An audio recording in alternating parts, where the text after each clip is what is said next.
that, you know, it's really simple what we do. We look to invest in smart and nice people who want to change the world. And that's what we've been doing since 1999, and we're going to continue doing that for many, many years moving forward. So today, as I said, we want to talk about sports biz, sports tech, and really what's happening. And I think it's very, very similar what's happening in the sports business as what's happening in many other industries, and it's happened in many other industries where there's been this incredible digital disruption. And as you know, there's in the music industry, the publishing industry, banking, telecom, retail, it's all been disrupted by digital. And it's happening incredibly fast also right now in the sports world.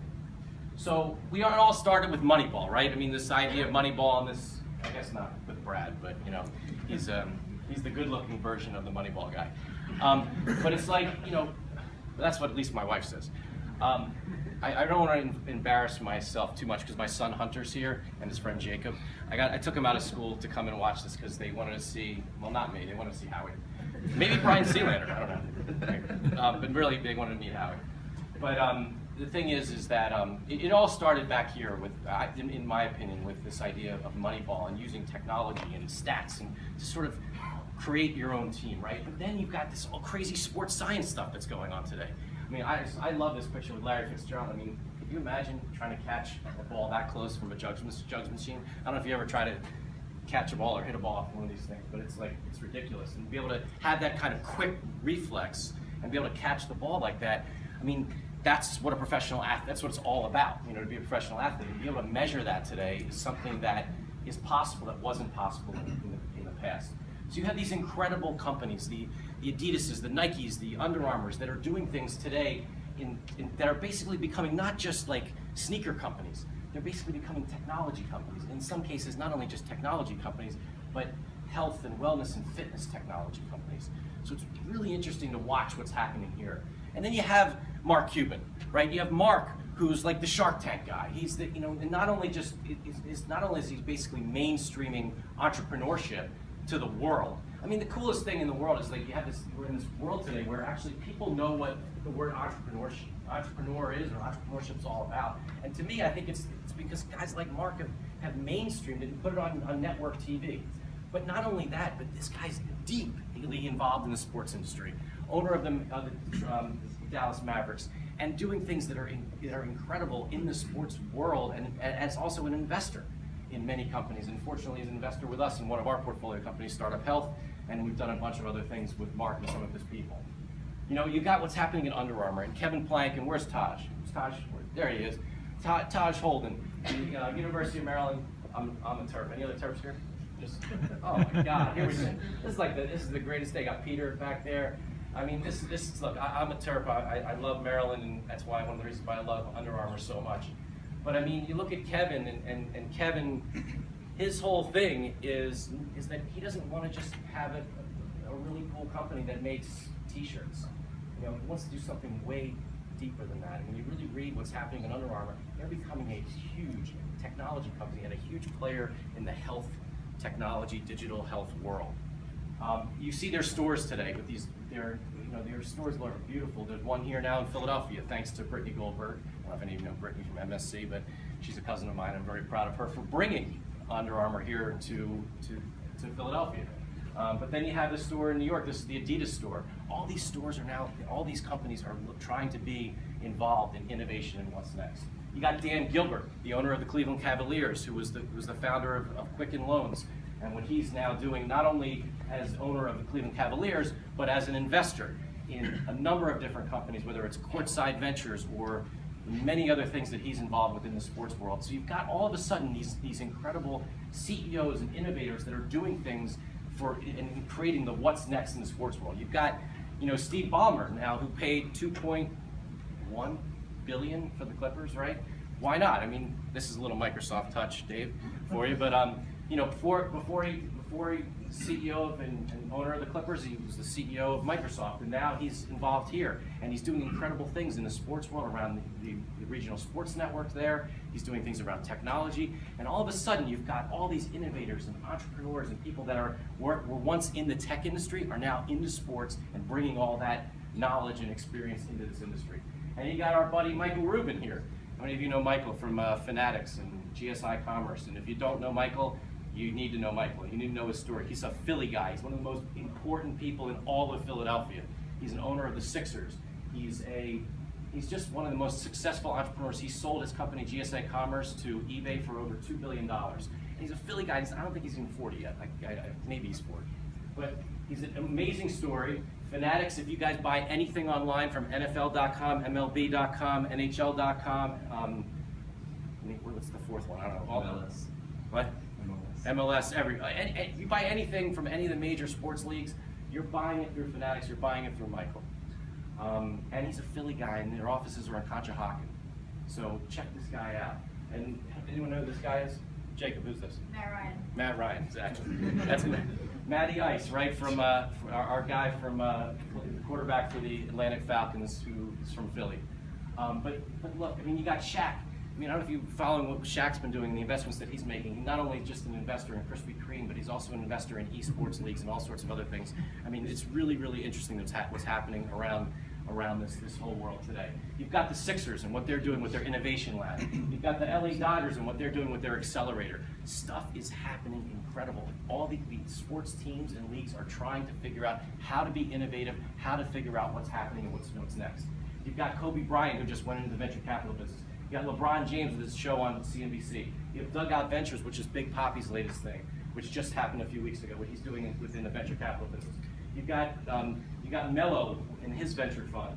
You've got Andre Iguodala. I mean, Iggy is probably one of the guys who most of the NBA stars are looking up to today to try to figure out how to get involved in the technology industry.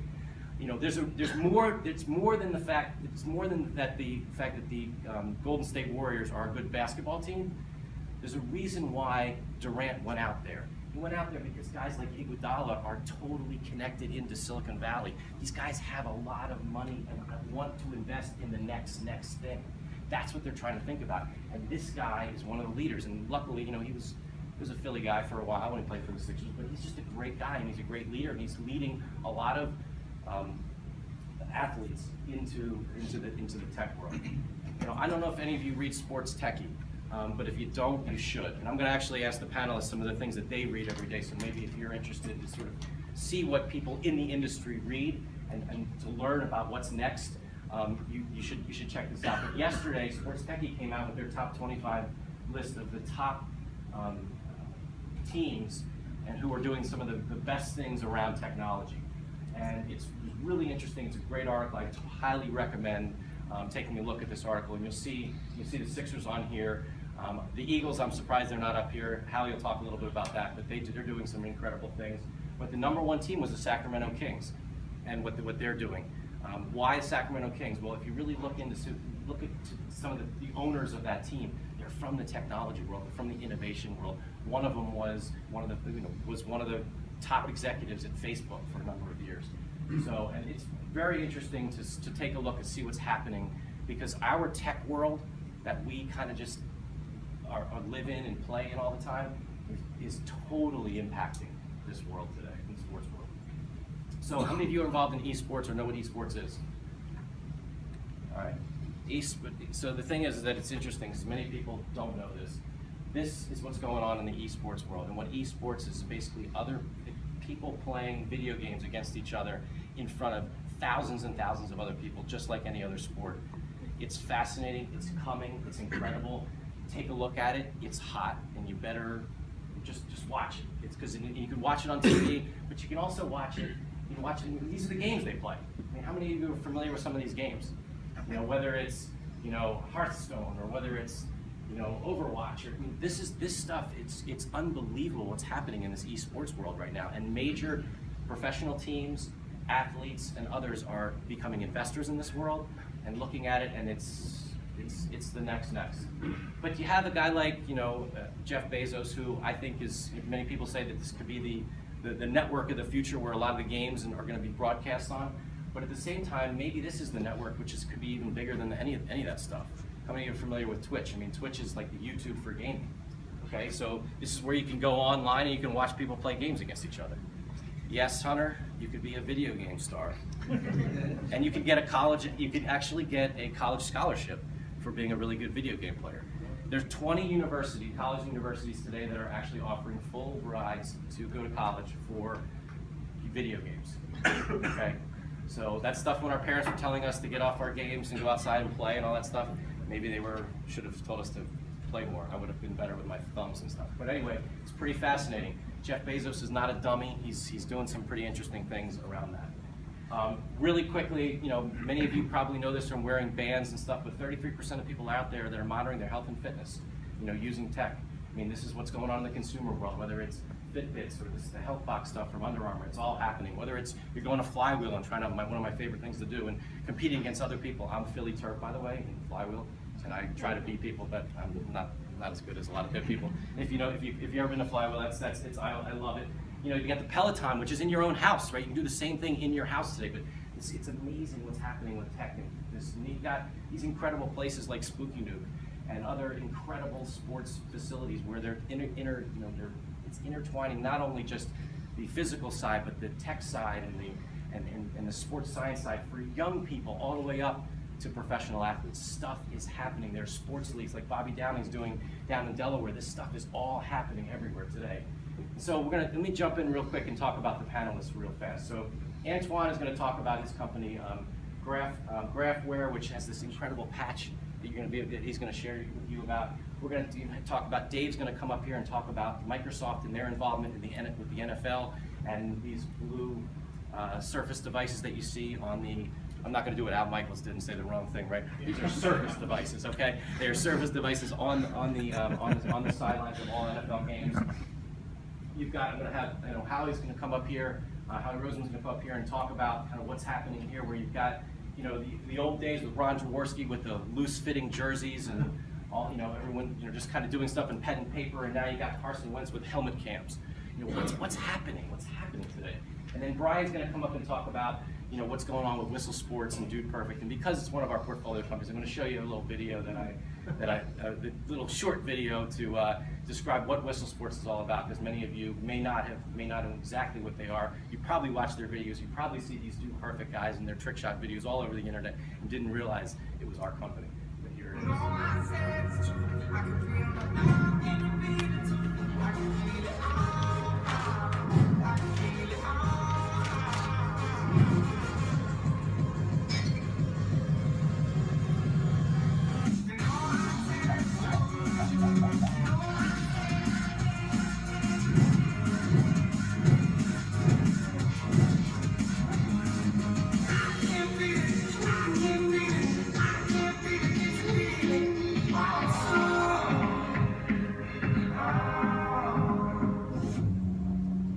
All right, now I'd like to invite the panelists up, and we'll get this